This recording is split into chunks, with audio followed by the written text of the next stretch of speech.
Halo guys, kali ini bukan cuma nonton, sedang menghadiri preskon film Pangku di Idea Fest CCC. Di mana keseruannya? Yuk kita simak. Thank you, Patty. Boleh Pak dan Selamat sore semuanya, terima kasih sudah meluangkan waktu di hari Minggu ini untuk kita ngobrol-ngobrol soal karya yang kita buat dengan sepenuh hati walaupun macet banget di luar. Terima kasih sudah datang. Halo semua, selamat sore, saya Devano. Saya mau ucapkan terima kasih buat teman-teman yang sudah hadir. Semoga pembicaraan kita hari ini bisa membuat kalian mau nonton Pangku ya. Terima kasih. thank you, Pak. Oke, sekarang ke Reza dulu nih. Ini juga debut production house gambar gerak ya. Yang nanti mungkin Reza bisa cerita visi dan kenapa membuat gambar gerak dengan partnermu yaitu Ari Ibrahim. Tapi apa sih artinya menang 4 achievement besar di Busan dan juga mendapatkan 7 nominasi bagi aku dan juga gambar gerak? Oke, waduh berat banget pertanyaan baru mulai. Kayaknya saya mau menyapa Evan dulu, seseorang yang boleh berdiri, Evan.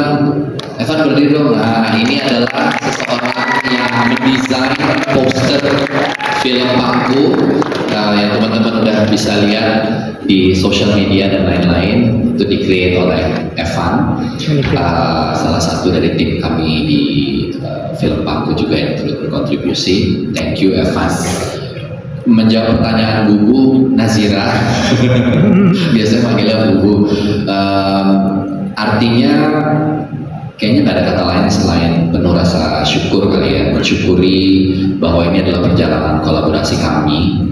Karena saya nggak mungkin mengerjakan ini sendirian, jadi kami semua yang terlibat dalam film ini, baik kru, cast, semua itu merasa sangat bahagia bahwa kami bisa membawa film ini dan kembali ke tanah air untuk dipertontonkan ke halayak di Indonesia, membawa hadiah kecil untuk sinema Indonesia, karena kan pada akhirnya pencapaian film Pangku di Busan juga adalah pencapaian sinema Indonesia. Mungkin itu yang pertama sangat saya dan teman-teman yang lain syukuri. Kalau soal FFI itu juga sesuatu yang kayaknya semua cast tahu dari awal kami semua membuat film ini. Saya nggak pernah ngomong soal film ini akan begini, kita akan coba achieve festival atau any award show gitu ya. Jadi yang kami tahu buat film sebaik mungkin yang kami mampu, and that's that. Itu aja gitu, bahwa kemudian diapresiasi. It's a very nice bonus I guess gitu, dan FFI juga mengapresiasi itu aja sih. Buat yang nggak tahu Reza, Gambar gerak. gambar gerak dulu. Bersama dengan Arya Ibrahim, co-founder yang adalah produser dari film ini, juga adalah manajer saya selama kurang lebih 17 tahun.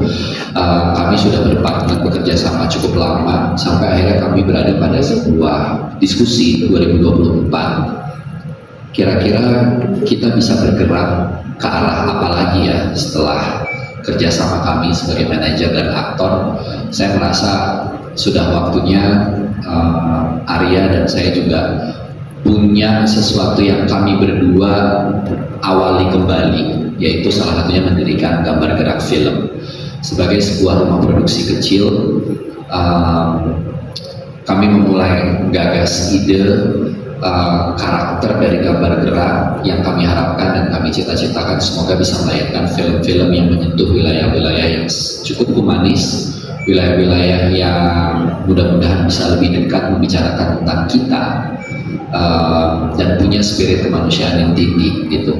Mudah-mudahan itu bisa kami pegang teguh sambil berjalan, dan proyek pertamanya adalah Pangku. Itu sih. Oke, aku tahu nih Reza paling nggak mau memeluk terus achievement. Dia selalu bilang sama kita, ya udah menang kemarin, dia move on. Dia bukan tipe orang yang mengingat-ingatkan terus, oh kita menang di sini. He's that humble gitu ya. Tapi ada satu hal yang menurutku sangat menarik. Pangku itu kan mendapatkan achievement buat Fipreski Award yang notabene itu adalah dari para kritikus film ya. Dan juga at the same time memenangkan juga The Face of the Future Award ini yang film favorit penonton. Nah ini kan menarik sekali. Kadang-kadang sebagai filmmakers, mungkin nanti Reza bisa tambahin, agak bumerang kadang-kadang kalau film, apalagi debut film, sangat di-highlighted atau didapat atensi besar di film internasional. Karena takutnya film berat, filmnya serius, filmnya nanti nggak ngerti, seperti itu. Tapi menarik sekali ketika kita pulang dari Busan, ternyata ya notabene si film favorit penonton ini juga jatuh ke film Pangku atau On Your Left kalau judul internasionalnya ya. Jadi bisa diceritakan karena kan di sini kan teman-teman pasti belum nonton bagaimana film Pangku itu dengan segala kredibilitas dan semua yang diutarakan di film tersebut, kualitasnya, segala macam yang kita sampaikan, tapi juga tetap relate dan juga sangat mudah secara naratif untuk dicerna semua penonton Indonesia, dan nggak cuma penonton Indonesia, akhirnya penonton Korea pun datang ke kita ya Clares, menangis dan ingat orang tuanya gitu, apalagi ibunya. Boleh ceritakan? Mungkin kalau membahas mengenai bagaimana cerita tentang relasi antara ibu dan anak, memang cukup menjadi cerita yang sangat universal. Komunikasinya bisa terjadi dengan cukup lancar ke audiens luar. Saya bilang luar tuh di Korea secara khusus. Itu juga mungkin momen yang paling deg-degan karena audience award itu adalah pure pilihan penonton. Jadi, of course, there's sense of favoritism, kesukaan mereka secara personal, dan ternyata dari 11 film lain yang berkompetisi pada section tersebut, Pangku membawa pulang itu.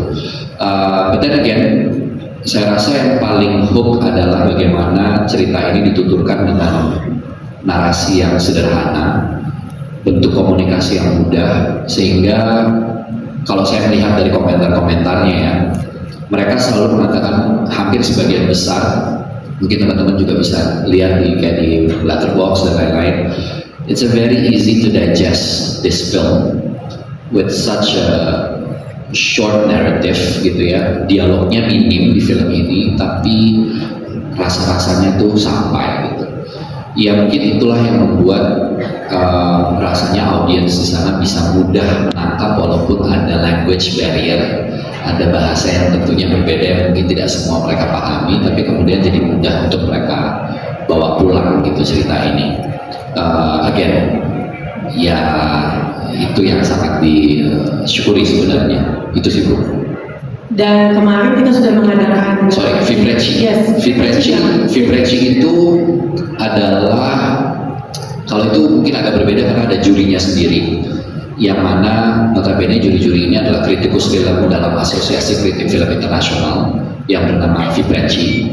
Jadi Vipreci Award ini biasanya diberikan oleh kelompok kritikus film di berbagai macam ajang festival film internasional. Sebut saja Venice punya penghargaan Vipreci-nya, kemudian di festival film internasional lainnya juga punya penghargaan Vipreci-nya. Jadi mereka adalah sebuah jaringan kritikus film, mendapatkan kritik dan juga audience. Rasanya kayaknya semua filmmaker would be so happy to get that kind of acknowledgement. Mungkin dalam kesempatan ini di ADFS saya juga ingin mengucapkan terima kasih kepada filmmaker Indonesia yang datang ke gala premier, memberikan testimoni luar biasa mereka, kesan-kesan mereka yang terasa begitu tulus.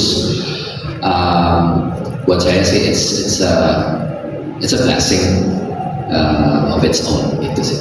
Itu yang aku tadi mau sebut, nama-nama besar dan juga sahabat-sahabat sineas seperti Joko Anwar, Kamila Dini, Angga Sasongko, Ernest Prakasa, Hanung Bramantyo, itu apa ya?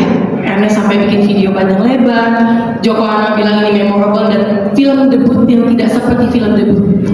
Lalu Angga Sasongko dengan segala yang dia lihat dan juga Kamila Dini bilang ternyata film yang sederhana tuh bisa sampai ya. Dan aku ingat banget di Busan aku nonton sama Ringo tuh sampai kaget banget, Ringo Agus. Dia bilang biasanya kalau filmmaker pertama kali mau bikin film pasti kan banyak yang mau diperlihatkan untuk ya paling tidak saya bisa ngasih lihat shot ini, saya mau mengutarakan ini, so many things yang mau dikasih lihat.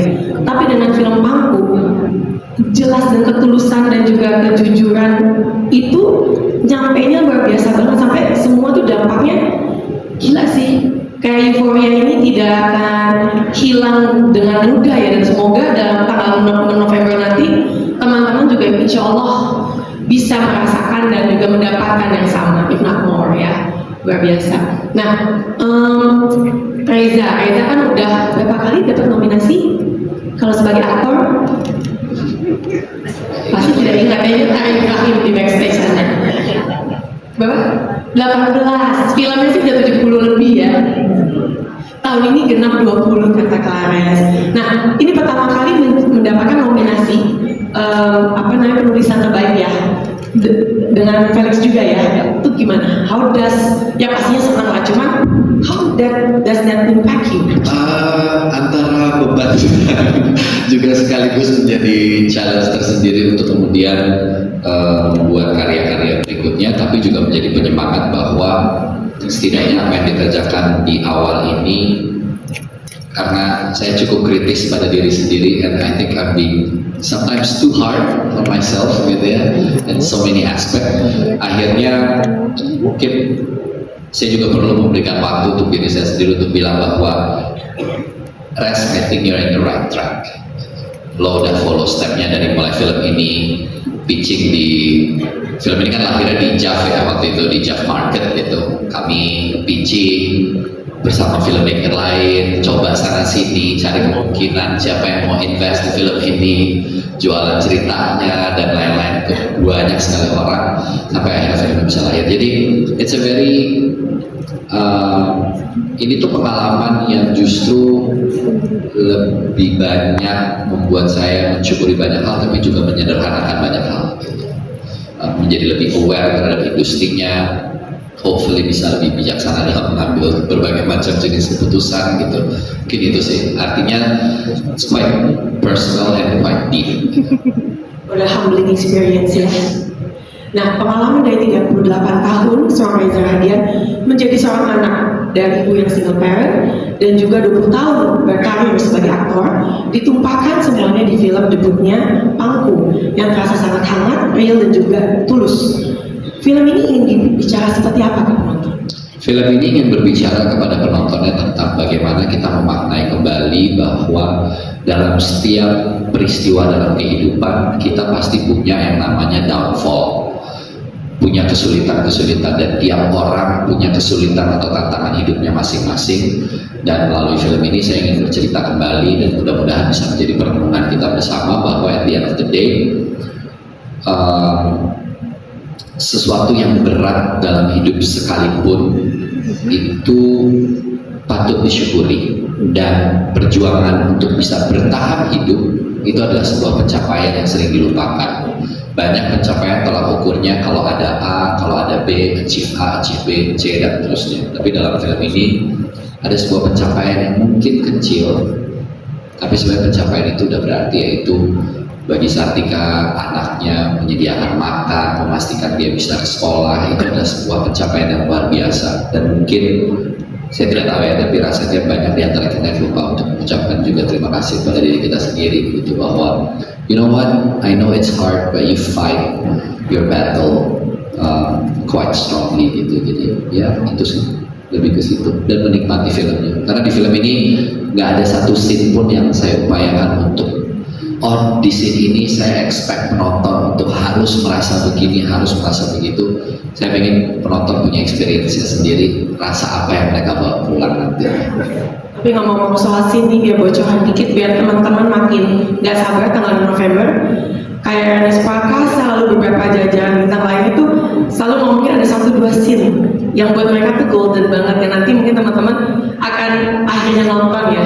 Scene-nya Ibu Christine, ya itu luar biasa banget. Oke, nah sebelum kita ke jajaran Prakes, mau tanya nih, tadi di trailer kan ada lagunya Nadine Naniza, yang pasti semua teman, apalagi di sini banyak yang Gen Z juga ya, langsung familiar gitu dengan lagunya Nadine yang particular this one gitu. Boleh ceritakan sedikit ya sih bagaimana apa ya kronologisnya sampai akhirnya bisa dapetin yang dengan susah untuk film? Nadine susah banget. Saya langsung jawab aja. Nadine itu susah banget untuk bisa merelakan lagunya apa ya, dimiliki oleh sebuah film gitu, diadap ke dalam sebuah film, itu sulit. Pertama kali saya ingat banget Arya Ibrahim itu memperdengarkan lagu ini di mobil dalam perjalanan.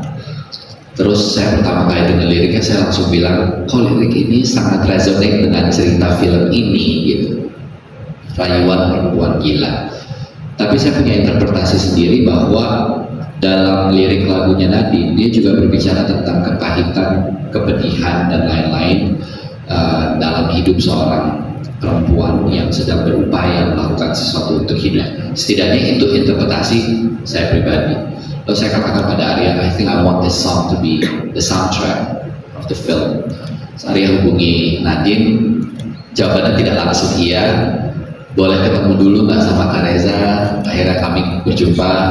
Selawat pertemuan itu Nadine bilang, aku mau lihat dulu skripnya, aku mau dengar kenapa Kak Reza kepikiran lagu ini, karena lagu ini jujur sebenarnya sudah cukup banyak yang ingin meminang, tapi aku belum pernah kasih sampai sekarang, because this song is very personal to me ya. Jadi ownership-nya besar sekali terhadap lagu ini. Saya bilang, kamu baca dulu ceritanya begini. Habis itu begitu dia udah mendengar semuanya, dia melihat ceritanya, saya dikasih jawaban, yes. Kak Reza ada satu pertemuan, dia cuma bilang, kayaknya Nadine udah ketemu deh rumah buat lagu ini, dan itu adalah ya, sebuah pengalaman yang menyenangkan untuk kemudian Nadine bisa mengizinkan lagunya untuk dipakai di film ini sebagai soundtrack, dan begitulah prosesnya. Itu quotable banget tuh. Nadine Amizah menemukan rumah di film Pangku untuk Rayuan Perempuan Gila. Yes. Aku dikasih tahu teman media ya. Gitu Bu. Luar biasa. Dan ternyata memang it fits perfectly. Tanpa dilebih-lebihkan, it's just right. Nah sekarang kita ke jajaran cast, ada mic-nya sama masing-masing. Nah Kak Reza Taufan dulu nih. Melalui peran ini kamu akhirnya mendapatkan nominasi Piala Citra FFI pertama kalinya untuk pemeran utama perempuan terbaik. Dan sebelumnya kita juga tidak akan lupa di Busan, kamu juga sudah mendapatkan pengakuan dengan menerima The Rising Star Award dari Marie Claire Asia Star Awards yang menjadi bagian dari Busan International Film Festival 2025. Apa sih perasaan kamu setelah mendapatkan apresiasi dan alhamdulillah bertubi-tubi dan pengakuan ini sebagai Sartika dalam film, dan bagaimana kamu akan membawanya ke depan? Kalau untuk aku, apresiasi yang aku dapatkan dari SS Star Award dan juga FFI ini yang pasti sangat disyukuri. Tapi menurut aku itu justru menjadi, yang itu sudah lewat, tapi menjadi aku memiliki motivasi lebih lagi untuk bisa berkarya lebih baik ke depannya. Dan kalau Sartika, kalau menurut Sartika, apa yang berhubungan dengan Sartika gitu ya? Menurut aku Sartika ini kan memang di-capture sebagai perempuan yang tinggal di area marginal. Tapi Sartika ini sangat resonansi dengan seluruh perempuan, khususnya para mama, para ibu, yang as simple as want a better life for the loved one, yang ingin lebih baik untuk yang tersayang. Karena Sartika ini meng-capture struggle yang dialami perempuan, karena banyak sekali perempuan-perempuan yang memiliki struggle yang sama. Seperti di sekitar kita nggak tahu ada seberapa banyak perempuan dan bahkan laki-laki yang sebenarnya terlihat baik-baik saja, tapi kita nggak tahu sebenarnya behind of their mind ada apa yang sedang terjadi, ada apa yang sedang diusahakan. Jadi menurut aku dari karakter Sartika ini aku belajar banyak banget sih. Jadi menurut aku Sartika ini bukan hanya meresonansi seorang perempuan, seorang ibu, tapi meresonansi kita semua sebagai manusia yang sampai sekarang masih ada di sini, masih berjuang untuk hidup lebih baik. Thank you. Aku ingat banget Sartika di press con, buat tangannya buat Sartika. Aku ingat banget Sartika juga Claresa itu bilang gini, Sartika adalah kita semua. Dan aku mau tambahin dikit. Dan dari Sartika aku belajar selama kita masih punya harapan, yang dimana Sartika harapannya adalah anaknya Bayu, kita masih bisa terus berjalan hidup. Dan tentunya Sartika itu punya support system atau chosen family, ada Bu Maya, suaminya Bu Maya, ada Sinta dan Yuna sahabat. Kok mirip sama Yuna ya Bang? Teman-teman belum nonton, nanti pasti kaget dulu. Yuna nggak tahu, nggak bilang-bilang. Ada di trailer. Ada, ini sahabatnya Sartika. Muncul. Emang Nyata. Akhirnya pembayaran tuh media buat apa lagi orang. Iya, muncul. Slow motion deh, slow motion. Nazira Shihab kan juga adalah pemain di film ini.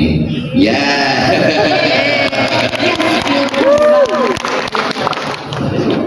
Ada yang mau tambah? Itu sih, as long as kita masih bisa berharap dan bermimpi, life will goes on. Tapi aku juga mau nambahkan, ketika ketiga kalinya aku nonton kemarin, you are damn good, so good. Kalian sih gila.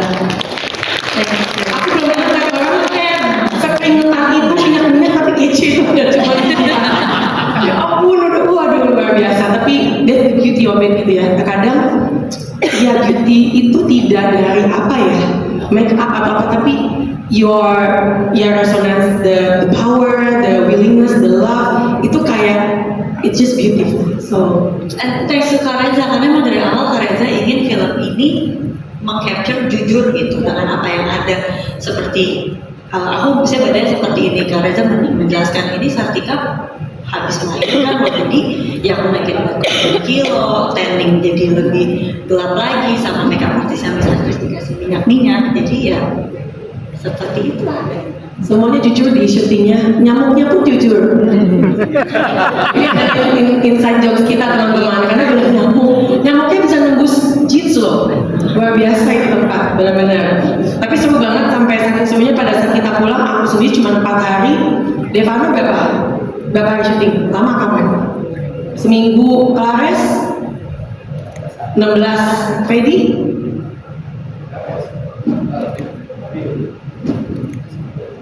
Seminggu. Iya, itu kita pas pulang ke Jakarta yang dengan segala kenikmatan dan privilege dan AC, malah kangen tempat syuting loh. Segitu kekeluargaannya dan menyenangkan banget, produksi tenaga bergerak dengan Ray Ibrahim, juga saudara kita Reza Rahadian. Yeay, kita mulai prosesnya sangat menyenangkan. Oke, kita ke Fedi Nuril. Fedi, bisa cerita nggak bagaimana kamu memandang perjuangan dari kelompok yang secara ekonomi juga rentan di film ini, namun mereka masih bisa menemukan keindahan hidup dan cinta. Kalau cinta kita tidak lepas dari Fedi Nuril. Ya, jadi pertama yang saya observasi dengan mendalam ya karakter-karakter ini dan melihat langsung di lokasi kami syuting. Jadi kalau pertama secara kebutuhan fisik, sandang, pangan, papan ini aja mereka sudah kesusahan gitu. Jadi fokusnya hanya bagaimana bisa makan untuk bisa bertahan hidup sampai untuk besoknya. Dan kalau saya mewakili situasi itu lewat karakter Hadi ini yang walaupun dia juga dari kaum marginal, tapi dia bekerja keras. Dia sendiri sebenarnya bisa memprovide dirinya, tapi dia kesepian dan dia kekurangan kebutuhan emosional. Dan yang saya lihat memang hidupnya susah, tapi mereka tidak ada waktu untuk mengeluh, mereka terus bekerja. Bahkan saya lihat masih bisa bercanda dengan teman-temannya. Tapi di saat sudah mulai sendiri-sendiri, rasa kesepian itu bisa kelihatan. Bahwa walaupun kebutuhan fisik sudah terpenuhi, ternyata kebutuhan emosional itu juga dicari, gitu. Itu kebutuhan untuk disayang, diperhatikan dan dicintai. Dan ternyata itu nggak bisa diabaikan gitu. Makanya ketika Hadi dan Sartika bertemu dan ada dorongan atau perasaan bahwa mungkin kebutuhan emosional saya bisa terpenuhi dengan dia, dan itu ternyata sulit ditahan dan mereka mencoba. Gimana nanti ceritanya tentu harus nonton. Tapi itu yang menarik sih, bahwa seberapa susahnya hidup, tapi ya kenapa nggak bisa kabur atau menghindari cinta? Karena pada dasarnya kita butuh emosional itu, kebutuhan emosional itu juga ingin dipenuhi. Jadi gitu sih. Thank you, Fedi. Mau cerita dikit sebelum kita ke Devano dan Hendra. Reza ini sutradara yang mungkin karena backgroundmu aktor ya, jadi you know how to push yourself, you know how to push quote in a good way your actors. Nanti Clara juga akan aku tanya. Cuman Fedi, ada cerita lucu apa? Ada satu scene yang berhubungan dengan sebuah binatang-binatang kecil manja di bawah, tanpa spoiler karena dia tidak ada hubungannya, teman-teman belum nonton, tapi ceritain dikit dong. Menurut aku itu that's how seorang Reza Rahadian bisa membuat seorang Feby Nuril di kondisi seperti itu. Coba ceritain, Ben. Hanya Reza Rahadian yang mampu membuat saya melakukan hal itu. Tapi gini, yang membuat saya kagum dengan Reza adalah selama syuting tidak terasa kalau ini adalah pertama kali beliau menyutradarai sebuah film. Jadi semuanya sudah dipersiapkan dengan matang dan Reza tahu persis apa yang dia mau di lokasi syuting, dan itu membuat kita percaya sama dia ya. Dan tapi walaupun dia tahu persis semuanya gimana, dia juga nggak otoriter gitu. Dari segi acting dia memberi kebebasan untuk bisa membuat bentuk acting seperti apa. Dia cuma kasih tahu, jadi Hadi ini bekerja keras, tapi dari sekian, dan saya mau lihat itu. Ada koreksi sedikit-sedikit, tapi itu masuk akal dan itu juga bisa diterima. Sampai akhirnya saya, Devano dan Muhammad Khan ada adegan di pasar ikan. Ceritanya kami sedang siap-siap untuk mengantar ikan ini. Dan di pasar ikan itu, sore menjelang malam tuh air botnya mulai meluap karena air pasar. Dan itu udah campur semua kotoran dan segala macam. Dan truk yang akan kami pakai syuting ya parkir di dekat got itu gitu. Dan Pak Teo sebagai kameramen bilang, Fedy kamu bisa nggak maju 2 langkah supaya shotnya lebih dapat gitu. Terus saya lihat ke bawah, aduh ini udah gotnya udah meluap nih, lihat-lihat sama Devano, lihat-lihat sama Muhammad Khan. Ini dilema antara profesionalisme dan hygiene. Terus akhirnya saya akalinnya tuh badan saya aja yang maju dikit set gitu kan. Tapi ternyata di frame mungkin dilihatnya nggak enak. Akhirnya Pak Teo bilang kayaknya saya benar-benar perlu kamu maju di 2 langkah. Udah akhirnya, oh gitu ya Pak ya. Ini demi lo aja ceprot gitu. Dan mereka akhirnya mau ngikutin gitu kan. Ya udah, terus kita syuting, kita take, dan begitu udah selesai, kami bertiga langsung minta air, buat apa? Buat nyiram kaki. Emang kenapa kakinya? Ya tadi adalah nginjak sesuatu, ya udah kita siram. Tapi udah berapa kali disiram tuh nggak luruh-luruh gitu orangnya. Penasaran kan? Akhirnya saya pakai tangan gitu. Pas saya lihat dari dekat, ya itu bukan sampah, itu batu yang masih menggeliat. Terus Devano, itu tuh bukan sampah, ini batu gitu. Oh masa sih gitu kan? Nah mungkin Reza juga merasa ini kenapa sih tuh bertiga nggak selesai gitu kan? Akhirnya dia datang gitu. Kalian ngapain sih? Reza, tadi tuh yang adegan tadi, kamu kan nggak lihat kaki kami gitu. Ya itu ternyata banyak belatunya. Sampai akhirnya, wah tapi nggak apa-apa. Ya nggak apa-apa, belatungnya nggak sampai masuk dalam daging sih. Cuma demi perfilman Indonesia.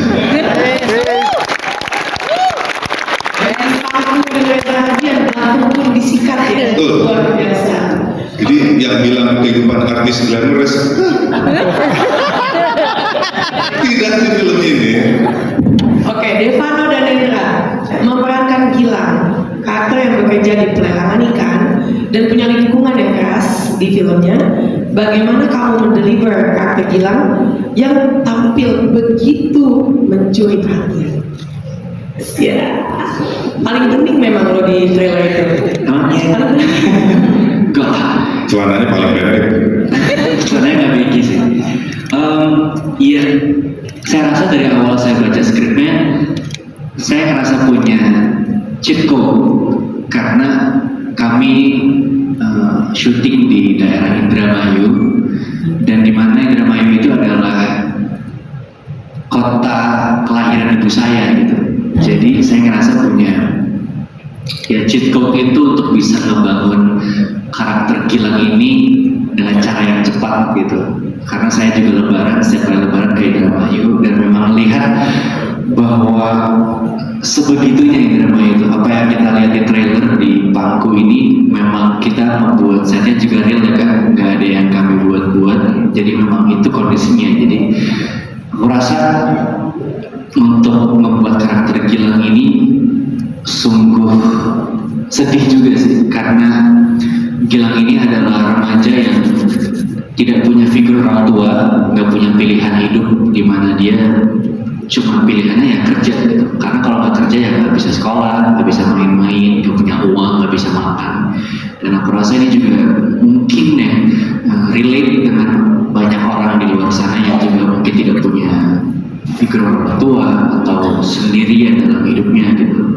Dan ya itu mungkin salah satu yang juga challenging buat aku untuk bisa membangun karakter ini dengan in a natural way gitu, karena kehidupan aku juga beda dengan apa yang Gilang rasain. Jadi itu yang aku look up banget, kayak perasaan apa sih ketika anak remaja yang gak punya orang tua gitu sih. Reza belum nambahin. Ya mungkin untuk nambahin aja sedikit bahwa sebenarnya di Pangku ini hampir setiap karakter itu punya ketergantungan dalam tanda kutip antar tokohnya. Kehidupan Gilang punya pengaruh atas adanya Hadi dalam kehidupannya, dan begitupun karakter-karakter yang lain. Jadi saya merasa bahwa semua karakter itu penting pada akhirnya. Even kayak kita punya cameo-cameo yang mungkin saya belum bisa share sekarang, tapi teman-teman nanti bisa nonton di filmnya. Ada cameo-cameo yang muncul bahkan hanya 1-2 scene, tapi karena saya merasa butuh aktor untuk bisa memainkan ini, karena akan add value, kedalaman bermain, dan arti interpretasi mereka sebagai aktor itu sangat dibutuhkan gitu. For example, I'm lucky to have Nazira Senghor on board playing Sita. Yuna selalu ketukar-tukar memerankan Yuna, dan saya tuh cuma bilang waktu Galabi dan Bubu masuk ke dalam frame, saya udah jatuh cinta aja sama dua tokoh itu karena it's just fit the entire set gitu. Set kami tidak ada yang build, semuanya real set, existing set yang ada, dan tentu ini tidak menggambarkan daerah Indramayu secara keseluruhan ya, artinya nggak sama sekali, ini hanya satu partikel kecil banget yang ada di area itu, karena Pantura itu kan luas, jadi fenomena ini ada di sepanjang Pantura itu banyak gitu. Dan again, kenapa judulnya Pangku bukan Kopi Pangku, karena ceritanya memang tidak berfokus pada kopi Pangku. Cerita kenapa judulnya Pangku. Pangku itu kalau teman-teman tahu di aksara Jawa, mungkin kalau ada yang Jawa di sini paham arti Pangku itu dalam aksara Jawa itu apa. Pangkon itu tuh proses untuk tulisan Jawa, aksara Jawa itu untuk mematikan huruf. Jadi saya menerjemahkan Pangku itu sebagai proses orang bertahan hidup, either dia dipateni atau dia pangkon gitu ya, memangku. Siapa yang dipangku dan siapa yang memangku itu punya terjemahan yang luas. Kita bisa menerjemahkan itu dalam berbagai macam cara. Saya mencoba menerjemahkan itu dalam film ini. Jadi kata pangku itu sebenarnya itu makna dibaliknya, bahwa kehidupan seseorang juga berada dalam pangkuan seseorang. Siapa yang memangku, siapa yang berpengaruh dalam hidupnya, itu ditentukan oleh pilihan-pilihan orang yang bertemu dengan tokoh itu. Kira-kira begitu. Tepuk tangan dulu buat Pangku. Dan juga ketika memangku Bayu dan juga ibumu yang memangku dirimu, Mas Reza lagi Reza, sehingga Reza juga bikin ini sebagai salah satu upaya memberikan surat cinta yang ke ibunya. Ya, ini adalah kenapa saya bilang ini surat cinta untuk, of course pertama saya bilang ini ke ibu saya, bahwa inilah surat cinta saya untuk mama, atas dedikasinya, kerja kerasnya sebagai seorang ibu yang saya lihat dari saya kecil sampai dewasa gitu. It's a love letter to every single mother in wherever they are, not just a single mom, tapi juga para ibu dan para perempuan in general, atas segala upaya yang mereka lakukan, karena saya percaya hampir rasanya setiap ibu, kalau kita melihat kemarin ada special screening, kayaknya konteks atau omongan soal buat anak tuh apa juga saya lakuin mas gitu ya, begitulah rata-rata para ibu, nggak pakai mikir. Dan memang menjadi ibu tuh udah sesuatu yang nggak perlu kita pertanyakan lagi, karena itu kemampuan yang luar biasa, tidak mudah, tapi juga it's beautiful gitu. I cannot say how does it feel of being a mother gitu. My mom knows better, tapi ini dari point of view sebagai anak yang dibesarkan oleh orang tua tunggal. Mudah-mudahan ini bisa menjadi surat cinta yang indah untuk para ibu dan para perempuan di luar sana.